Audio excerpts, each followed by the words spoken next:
సుమన్ టీవీలో మీ personal and business promotions కోసం కింది నెంబర్కి కాంటాక్ట్ చేయండి.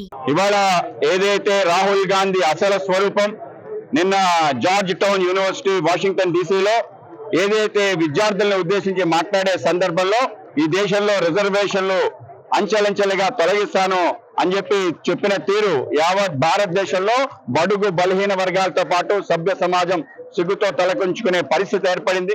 రాహుల్ గాంధీకి కాంగ్రెస్ పార్టీకి రిజర్వేషన్స్ పట్ల చిత్తశుద్ధి లేదనేది ఇది నిదర్శనం.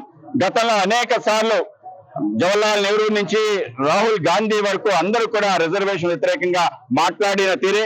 డాక్టర్ బిఆర్ అంబేద్కర్ గారిని మొదటి సార్వత్రిక ఎన్నికల్లో ఓడించిన పార్టీ కాంగ్రెస్ పార్టీ.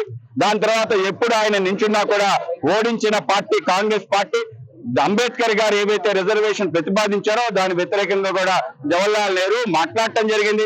దీన్ని ఈ విధంగా కాకుండా ఇంకో రూపంలో ఇవ్వాలనుకున్నాను కానీ బాబాసాహెబ్ వినలేదని చెప్పి పార్లమెంట్ లో మాట్లాడిన జవహర్లాల్ నెహ్రూ దాని తర్వాత ఇందిరాగాంధీ మండల్ కమిషన్ ని ఏ విధంగా అమలు చేయను అని చెప్పింది. అయితే చివరికి యునైటెడ్ ఫ్రంట్ విపి సింగ్ గారి నేతృత్వంలో భారతీయ జనతా పార్టీ భాగస్వామ్యంగా ఉన్న సమయంలోనే ఏదైతే బీసీలకు సంబంధించిన రిజర్వేషన్ మండల్ కమిషన్ అమలు చేయడం జరిగింది. అలాగే రాజీవ్ గాంధీ నేపథ్యంలో కూడా చట్టసభలో రిజర్వేషన్ గురించి మాట్లాడితే దాన్ని పూర్తి వ్యతిరేకించిన వ్యక్తి రాజీవ్ గాంధీ. అలాగే అనేక రకాలుగా పబ్లిక్ సెక్టర్ లో రిజర్వేషన్ సంబంధించిన అంశాన్ని భారతీయ జనతా పార్టీ లేవనెత్తే దాన్ని కూడా వ్యతిరేకించారు.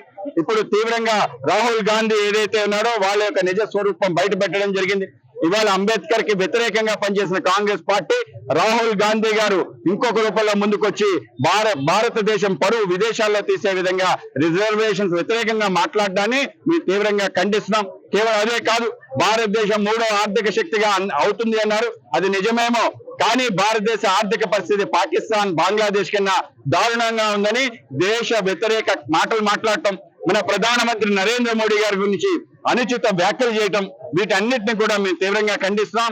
భారతదేశానికి సంబంధించిన వ్యక్తి భారతీయుడిగా విదేశాల్లో మెలగాలి. మన గొడవలు ఆ భారతదేశంలో చూసుకోవాలి. ఇంత ఇంగితగానం లేకుండా ఇంత దిగజారుడుగా మాట్లాడిన రాహుల్ గాంధీ భారతదేశానికి బహిరంగ క్షమాపణ చెప్పాలి. ఇవాళ కాంగ్రెస్ పార్టీ అసలు స్వరూపం బయటపడిందని మేము తెలియజేస్తున్నాం. కనుక ఇటువంటి కాంగ్రెస్ పార్టీ ఆలోచనల్ని మనందరం కూడా పూర్తిగా వ్యతిరేకించాలి. సమాజం అంతా కూడా దాన్ని పూర్తి వ్యతిరేకంగా చేయాలి, ఉద్యమాలు చేయాలని చెప్పి ప్రజలు మేము కోరుతున్నాం. ఇవాళ భారతీయ జనతా పార్టీ పెద్ద ఎత్తున దీనిపైన ఉపేక్షించేది లేదు.